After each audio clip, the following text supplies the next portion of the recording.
Hey everyone, Brendan Snyder here. How are you? Thanks so much for joining me and welcome to a special review for the brand new Deep Purple Rapture of the Deep new 2025 remix edition. So the album just came out on August 29th of 2025, but it originally came out back in 2005.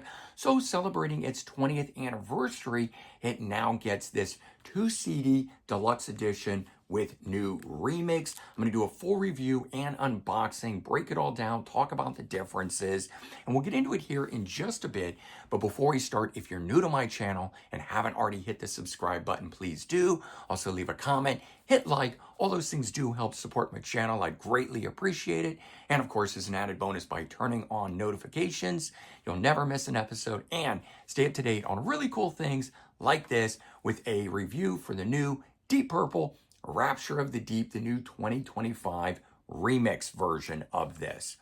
So let's jump back a little bit and catch everyone up on where we're at in terms of this album as 2005, but the band actually formed in 1968, and the original lineup had some success with early singles, cover songs like Hush, which was originally done by Joe South, and Kentucky Woman, originally done by Neil Diamond. But their breakthrough would come when they made a lineup change, adding in new members, Ian Gillan on vocals and Roger Glover on bass, known as the Mark II lineup.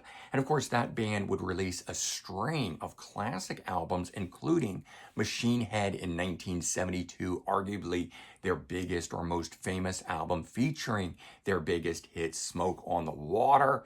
The band would continue to go through lineup changes, having a number of different Mark lineups over the years. But by 2002, they were at the Mark VII lineup. And this is Ian Gillan on vocals, Roger Glover on bass, Ian Pace on drums, who is the only one left from the Mark I, the original lineup of the band, Steve Morse on guitar, and Don Airey on keyboards, who had just taken over for retiring John Lord.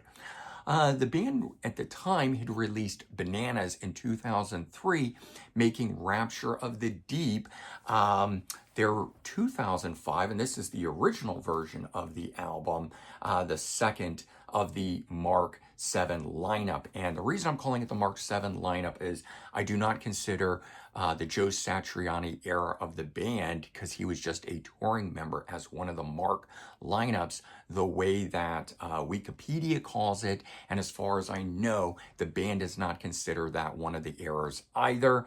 I only consider the people who actually joined as band members to be the lineups of the group. But let's go ahead now and dive into Rapture of the Deep and the 2005 version of it, 18 studio album. This is what it looked like. And so celebrating now its 20th anniversary, it gets updated artwork, which is very nice. I'll flip over the back just to show that difference as well. Obviously, this is a single disc edition of it. But there was a deluxe edition, 2 CD edition, that was released of it. So in all, let's see if I can get these all up at the same time. There has been these 3 versions now of the album out there, but we're focusing on the 2025 remix edition of this album. So it was the second album for the Mark VII lineup, but it was the 4th one to feature guitarist Steve Morse, since he had joined the band, and he would become one of the longest serving members of the group, having spent 28 years in the band before he left in 2022. At the time of the release of the album, it featured 10 tracks originally, although my US edition of the album did add in an 11th track, MTV. And another song that was on the bonus version of it, the 2 CD edition of it, was a song called Things I Never Said. And so those 2 songs have now been added in to the original running order for everybody on this one here. And so it has 12 tracks on it. But now bringing that in and having the 12 tracks, it ends up creating a different sequence on it. We're going to talk a little bit more about that in a bit. But the second disc that's in here is also worthy of note in talking about. It's got 5 unreleased recordings on it of studio jams and rehearsals for the songs MTV, Money Talks, Back to Back, Before Time Began, and Closing Note, which is, as far as I know, an unreleased instrumental song performed by Steve Morse that's about 3 minutes long.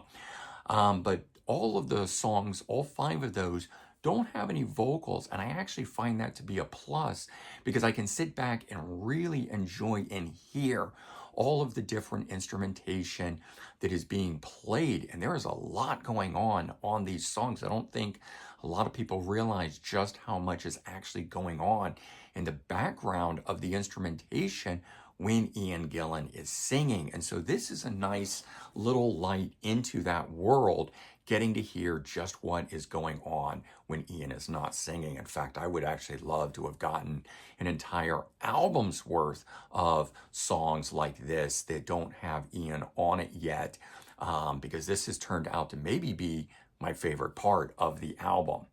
But let's move on to talk about what this is really all about, which is a brand new 2025 remix, which I find to be both brighter than the original, and yet at the same time it's also a little drier without adding too much flair to it. It doesn't overdo things. There's less muddiness as the original version had. Like most remixes, though, everything just sounds a bit clearer. I'm hearing things, at least, or able to focus on things that I wasn't focusing on before. I'm not hearing anything that wasn't there, but I am listening to it, taking note of things, and then going back and listening to the original and going, oh yeah, that's there. It's just buried a bit in the background, so it's being brought more to the forefront, shining a light on it. So nothing is really all that much difference in terms of the remix. It just sounds better throughout. The real power of this album, though, I think is the resequencing and the tracks that were not included on the original album. So track number 2, Things I Never Said, which, as I pointed out, was a bonus track on the second disc here, but not part of the original album, at least in the US, lands its way right up front, up top. And I think it's as good as any of the songs on the album. The interplay of the keyboard on it with the rest of the instrumentation is really outstanding. And then track 5, MTV, while it was on the US edition, it was not on the original album. And I don't know which territories did or did not get it as a bonus track, but if you look at the original 10-track listing, it's not part of it. So that song itself being added back in for most people, I think is a cool thing. It's a typical Purple song, like Ted the Mechanic. It's got the same sort of vibe and feel and lyrical style to it. Just an all-around good style Deep Purple song. And so the inclusion of those 2 songs, of course, alter the sequence of the songs on here. We're like track 4, the title track, Rapture of the Deep, is moved up 1 spot to track number 3. And what was track number 2, Girl Like That, has now shifted down to track 8, and what was track 3, Wrong Man, shifts down to number 7. And I'm okay with that because moving those higher number songs like that down give this album a new flavor to me. And since I know the original album very well, I'm glad to have something that starts off and feels different than what I'm used to with the album, making it feel new and fresh to me. All these changes have given it that new feeling, and I think it also just shines a light on it, the overall power of what the album was at the time, but just really shines a light on it present day, and I hope brings it some new fans and accolades along the way. So let's take a look at this. We were already looking at the differences in the cover, but this one here in a much more colorful way than the original one. And we have the watercolors on the back side with the song titles split up for disc 1, disc 2. So it is in a digipack style. We get some great shots of the band in here, some more of the album art, and the book right there in the middle of it. It's on a nice paper style. It's not glossy. It's a matte finish. And then we get, history of this album and what was going on. So a nice write-up to be read while listening to it. You get the lyrics, including those extra songs in here. More lyrics in this. And then we wrap up in the back side with some credits and things of that nature. And then the back. And so that's what's inside the booklet that's there. But all in all, bottom line on this album, I've always thought the album was a bit of an underrated gem.